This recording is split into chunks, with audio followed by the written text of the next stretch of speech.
Hey guys, it's Radhika here again. So today we're going to continue a discussion of what the MCAT is really. And specifically, we're going to talk about CARS, C-A-R-S. CARS is the second section that you'll see on the MCAT. So in this video, what I really want to do is talk to you about two things. The first is to give you an overview of this section. The second would be to leave you with insights. And as a test prep company, Prep 101, and as through myself, an instructor who's been teaching for a while, we found that a lot of people don't know or can't fully fathom what this section's really like. So before we move any further, we want to make sure that we give you a very, very clear idea of what CARS is going to test you on. Let's get started. All right, so CARS is actually abbreviated for Critical Analysis and Reasoning Skills. Everyone in MCAT world, however, just calls it CARS. It's comprised of 53 questions, which you'll be tested over in a duration of 90 minutes. And the best thing about CARS is that you don't need any prior knowledge in order to do well on these questions.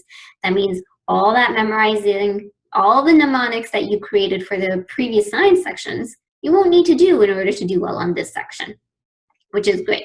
But it's not so easy. So CARS is a series of passages that you'll be presented, 9 to be specific, that are coming from either the humanities or social sciences. So 50% will be humanities passages, and the other 50% will be social sciences passages. Let's give you an overview of the section a little more.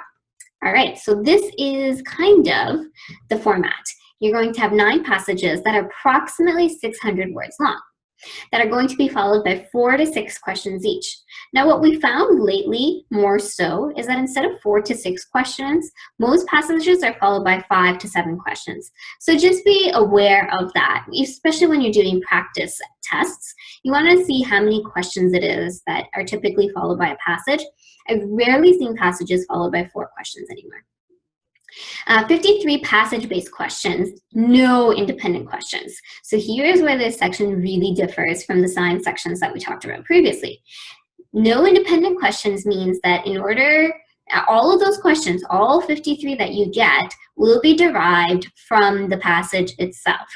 And the reason for this is because they've asked you, or they've told you, that there's no knowledge required in order to do well on this section.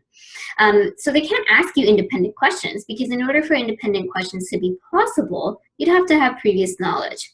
Okay, so this section is basically them throwing tons of information at you from the humanities or the social sciences, followed by a series of questions based on those passages. Now, what it tests are these 3 things: reading comprehension, critical thinking, and time management. And the reading comprehension, not so much. Yes, there are a few questions which will be testing your comprehension. For example, they'll ask you, what did the author mean when they used this word?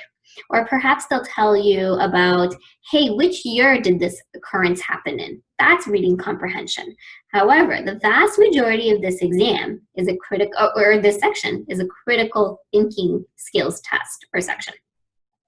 And the main thing it will really test you on is time management, because there are severe time constraints. Okay, so I'm starting to delve into talking about some of the insights a little more. So let's get further into it. All right, so here are the CARS insights that we have to offer you as a company who's collected some data. First and foremost, and I've mentioned this already, but I'll say it one more time because it's so important. CARS tests critical thinking. It does not really test your reading comprehension. And the reason for this being is because as a physician, when you're looking at novel information, when you've got new patients, when you've got a new chart, what they really want to see is, can you actually understand this information? Not just comprehend it, but can you apply knowledge to it? Can you make decisions, diagnoses, prognoses, prescribe actions or treatments? And that's why it's a critical thinking test, okay? The reason we call the MCAT a thinking skills test more than a science test is partially because of CARS. Well, mostly because of CARS. It's going to test your ability, this section, to evaluate and apply ideas in prose form while you're maintaining concentration and focus simultaneously to this mounting frustration, okay? So again, it tests critical thinking, not reading comprehension. Secondly, There are fewer questions, or sorry, it's the most difficult section for science students. And this cannot be said enough. So study after study has said that science students find this section the most difficult. And you want to know why? It's because as science students, you're trained to think in a detail-oriented manner. When you read those journal articles, which are very technical pieces of writing, you're absorbing every single bit of information such that you can almost recreate a study. Now, if you're reading in that same manner for cars, you won't do well on this section. And the reason being is because in order to do well, mastering this section is more of an art form. Everything is strange, it's unfamiliar. There's going to be topics that you haven't even thought about, or topics that you didn't even know were topics. And they're going to be presented to you in this wonderful prose form. And then they're going to say, hey, you have 90 minutes to read 9 passages and answer these 53 questions. And if you're reading for detail, you're going to get bogged down, and it's not the focus. It's not the right way to approach this section, okay? Furthermore, there are fewer questions. And because there are fewer questions, there's a greater pressure to avoid mistakes. So CARS already has a very, very steep, or a relatively steep scoring scale compared to the other science sections, okay? Now, it has less questions, 53 compared to 59 on the other 3 sections. So each question is valid, is worth more. And so you're already inclined to not get a question wrong. So the pressure is mounting on you. On top of that, you factor in the unfamiliarity, the time constraints, the fact that there's all this technical jargon, and the pressure really increases. And that really doesn't help most students do well on this section. So what you really want to do on this, on CARS, is be able to narrow down to 50% of the answer options. So essentially you want 2. And when you boil it down to 2, you're usually guessing which one out of the 2 is correct. Because you have to make an educated guess and move on. Otherwise, you can spend minutes on a single question. They're all worth the same. And what you find is that you don't finish the section. Or what you find is that there were easier questions later on that you would have gotten, but now you simply don't have the time to do it. So don't fret over one question. Don't fret over a few. You got to keep moving on, okay? Add this on top of the fact that these passages are longer. So on average, in terms of the text, these are 500 to 600 words long, and we say that they're pretty much double in length of the science passages. So that means you're doing a ton more reading. There aren't graphs or figures or tables to kind of break up the text that you see here.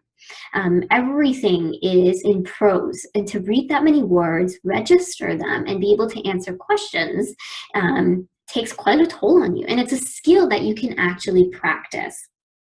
Okay, also, most people say that it is the most dissatisfying section on their exam. It's a section that most people are uncomfortable with. They are not familiar with the kind of skills. They've never had to practice these kinds of skills for a university level exam or midterm. And on top of that, one of the best strategies to use is to narrow down to 50% and then make an educated guess. And guessing doesn't sit right with most people who are writing this exam. They want to know. So in physics, you never want to guess. In biology, you never want to guess. And should you probably won't be getting a very high score. However, in CARS, if you can narrow down to 2 answer options and make an educated guess between the 2 of them as to which one's correct, you've got a really good chance of performing quite stellar, okay?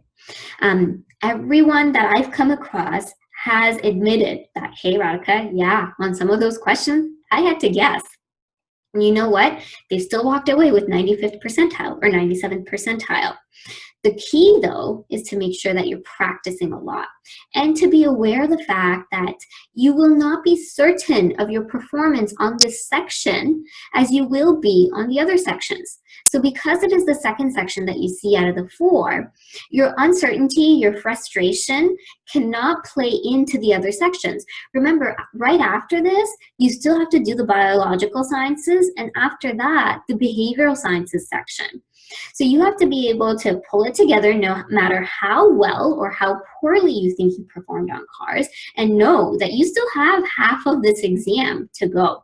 Okay, so know that people think it is the most dissatisfying section of their whole exam. However, that's a feeling everyone practically has unanimously, and you will not be sure, and you cannot let those feelings bother you in terms of how well you perform on the rest of this section or on the next sections. Now, the last piece of information that I want to leave you with is that CARS is also the best predictor of performance on board exams. So there have been a few studies, some recent publications have linked a very high correlation of scoring well on CARS to passing the Canadian Medical Board exams. So it is quite a good predictor of your success as a future physician. As much as you don't like it, as much as it makes you angry, as much as it introduces you to skills that you've never had to learn thus far, you have to know that it is an important section for you on this exam and that you have to do really well on it. There are some Canadian medical schools who look just at this section. For example, McMaster will only take your CARS score. Western University says that you must have met a cutoff of 129 in order for your application to even be considered. So note that despite your dislike for it, or you may love it, it's a very important section and you need to do well on it. All right, so that is my conclusion for today. I hope you were able to learn a little bit more about the CARS section, and I hope you found the insights insightful. I'll see you next time. Take care. Bye for now.